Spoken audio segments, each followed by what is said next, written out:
महादेवी वर्मा द्वारा लिखित शीर्षक गिल्लू। आप लोगों ने इसके पहले जाना कि महादेवी वर्मा जी ने गिल्लू का वर्णन करती हुई कहती हैं कि गिल्लू के अंदर चौंकाने का गुण आ गया। मेरे कॉलेज जाने के बाद खिड़की के रास्ते बाहर निकलकर गिलहरियों के साथ खेलता और आने पर ठीक 4 बजे खिड़की के रास्ते आकर अपने झूले में झूलने लगता। आगे महादेवी वर्मा बताती हैं कि मेरे पास बहुत से पालतू पशु पक्षी हैं, लेकिन मेरे साथ मेरे थाली में किसी को खाने की हिम्मत नहीं हुई है। ऐसा मुझे स्मरण नहीं आता से आगे गिल्लू इनमें अपवाद था। मैं जैसे ही खाने के कमरे में पहुंचती, वह खिड़की से निकलकर आंगन की दीवार, बरामदा पार करके मेज पर पहुंच जाता और मेरी थाली में बैठ जाना चाहता। बड़ी कठिनता से, अर्थात कह सकते हैं बड़ी कठिनाई से, मैंने उसे थाली के पास बैठाना सिखाया, जहां बैठकर वह मेरी थाली में से एक एक चावल उठाकर बड़ी सफाई से खाता रहता। काजू उसका प्रिय खाद्य पदार्थ था, भोजन था, और कई दिन काजू न मिलने पर वह अन्य खाने की चीज़ों या तो लेना बंद कर देता था या झूले के नीचे फेंक देता था। उसी बीच मुझे मोटर दुर्घटना में आहत होकर, घायल होकर कुछ दिन अस्पताल में रहना पड़ा। उन दिनों जब मेरे कमरे का दरवाज़ा खोला जाता, गिल्लू अपने झूले से उतरकर दौड़ता और फिर किसी दूसरे को देखकर उसी तेज़ी से अपने घोंसले में जा बैठता। अर्थात उसके अंदर अपनत्व की भावना आ गई थी, अपने लोगों की पहचानने की जो भावना थी वह आ गई थी।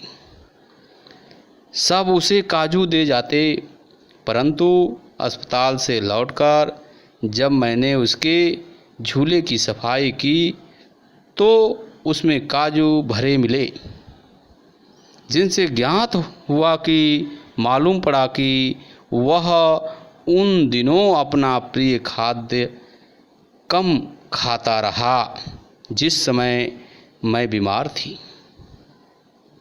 मेरी अस्वस्थता में वह तकिए पर सिरहाने बैठकर अपने नन्हे नन्हे पंजों से ये मेरे सिर और बालों को इतने हौले हौले धीरे धीरे सहलाता रहता कि उसका हटना एक परिचारिका सेविका के हटने के समान लगता था। गर्मियों में जब मैं दोपहर में काम करती रहती तो गिल्लू न बाहर जाता न अपने झूले में बैठता। उसने मेरे निकट रहने के साथ गर्मी से बचने का एक सर्वथा नया नवीन उपाय खोज निकाला था।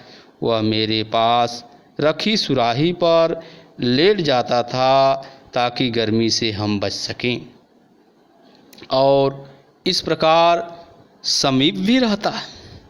महादेवी वर्मा जी कहती हैं कि इस प्रकार वह गिल्लू समीप भी रहता और ठंडक में भी रहता, अर्थात गर्मी से बचा भी रहता था, अर्थात अपने आप को गर्मी से भी बचा लेता था। गिलहरियों के जीवन की अवधि 2 वर्ष से अधिक नहीं होती है, अतः इसीलिए गिल्लू की जीवन यात्रा का अंत आ ही गया।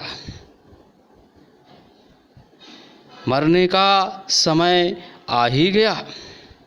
दिन भर उसने न कुछ खाया और न बाहर गया। रात में अंत की यातना में, पीड़ा में भी वह अपने झूले से उतरकर मेरे बिस्तर पर आया और ठंडे पंजों से मेरी वही उंगली पकड़कर हाथ से चिपक गया जिसे उसने अपने बचपन की मरणासन स्थिति में पकड़ा था, मरने की स्थिति में पकड़ा था। ऐसा लगता था कि मर जाएगा, उस स्थिति में पकड़ा था। वैसे ही वह गिल्लू मेरी उंगली को पकड़कर चिपक गया। पंजे इतने ठंडे हो रहे थे कि मैंने जाकर हीटर जलाया और उसे उष्णता देने का प्रयास किया, गर्मी देने का प्रयास किया, परंतु प्रभात की सुबह की प्रथम किरण के स्पर्श के साथ ही वह किसी और जीवन में जागने के लिए सो गया।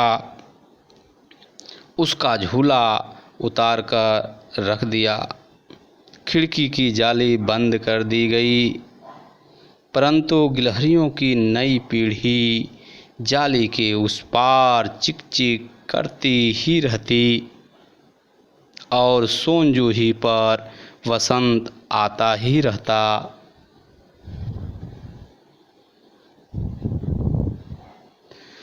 सोनजूही की लता के नीचे गिल्लू की समाधि दी गई, अर्थात उसे दफनाया गया, इसीलिए भी कि उसे वह लता सबसे अधिक प्रिय थी, अच्छी लगती थी। इसलिए भी कि लघु गात का किसी वासंती दिन लघु शरीर वाला गिल्लू किसी वासंती दिन जूही के पिलाब छोटे फूल में खिल जाने का विश्वास मुझे संतोष देता है।